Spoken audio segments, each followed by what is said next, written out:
Lomi guys, para sa malamig na panahon. Sarap nito. Tara guys, samahan nyo ako, magluto tayo. So, magpa-fry lang tayo dito ng squid ball. So, hiniwa-hiwa ko siya sa 4 na portion. Then, hayaan lang natin siya mag-brown. And then, pag nag-brown na, gaya niyan, pwede na natin siyang hanguin. Then, isa-set aside lang natin siya. Saka tayo magpiprito ng ibang other ingredient. So, dito sa isang kawali, naglagay lang tayo ng konting mantika and then nag-isa tayo ng sibuyas, saka bawang. Then, mix lang natin and then isunod natin yung ating hiniwa-hiwang manok kanina. So, masarap to kung may atay, kaya lang walang atay, kaya chicken na lang. So, lutuin lang natin mabuti guys, para lumabas lalo yung lasa ng manok. Hanggang sa mag-brown. Saka para hindi rin siya malansa. And then, pag ganyan na, so mag-add tayo ng mga seasoning kagaya ng pepper and salt. And then, mamaya mag-add tayo dito ng chicken cube para mas malasa yung ating lomi. So, mix lang natin hanggang mag-golden brown.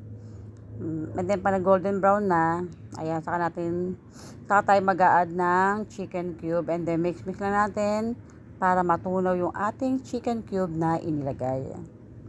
Then, mag-add tayo ng toyo, pampalasa, and at the same time, pampakulay na din. Ito sa ating lomi na masarap. And then, pag ganyan na siya, add tayo ng tubig. So, depende sa inyo kung gaano karami. So, ako mga ganyan lang karami. So, pwede kayo mag-add pag alam nyo na kulang pa. Then, takpan lang natin. And then, pag kumulo na, ilagay natin yung carrots. Kasi medyo matigas yung carrots eh. And then, mix lang natin. Then, takpan ulit natin hanggang sa kumulo. Make sure na maluto natin yung carrots kasi nga medyo matigas siya. And then pag kumulo na, ayan, grabe yung pagkakakulo niya, pwede natin hinaan yung apoy. And then add natin yung pansit lomi. Ayan. So mix lang natin and then takpan natin hanggang sa maluto yung lomi. And then pwede natin yung tikman kung malambot na yung lomi. And then pag malambot na, saka natin i-add yung ating ginayat na repolyo. Ayan guys. So pag ganyan, hindi ko na gano'ng nilalabog yung repolyo. Kasi hindi rin maganda sa lomi yung labog ang repolyo. Masarap dito yung medyo crunchy pa. So takpan natin ng konti. Pagkakulo, pwede na natin ilagay yung ating ginawang pampalapot or slurry o yung cornstarch. Then, ibubuhos lang natin siya ng dahan-dahan. Saka natin siya hahaluin. Ayan. So, mix lang. Then, pag alam natin nagmix na yung cornstarch na pampalapot, saka natin ilalagay yung ating itlog na binati kanina. So, nag-add lang ako dito ng 3 itlog. Ayan. Mas maganda kasing ilagay yung itlog pag nailagay na natin yung pampalapot.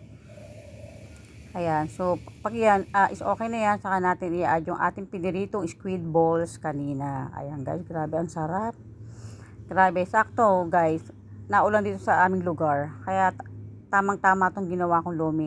And then yung ginayat kong dahon ng sibuyas. O pak, 'di ba? O, pandagdag lasa din yan sa topping. Grabe tingin nyo guys, oh. Ang sarap, oh. So, kahit hindi ka na bumili sa tindahan, oh, kahit ikaw na lang ang magluto at ang dami pa makakakain. Kaya ito na, oh, 'di ba guys, ang sarap. O, sino mag-aakala na luto lang sa bahay yan, oh, 'di ba? Then magtimpla ka lang ng juice o pwede rin siya sa kanin, 'di ba? So nasa sa inyo o kaya kung sa bread. Thank you for watching.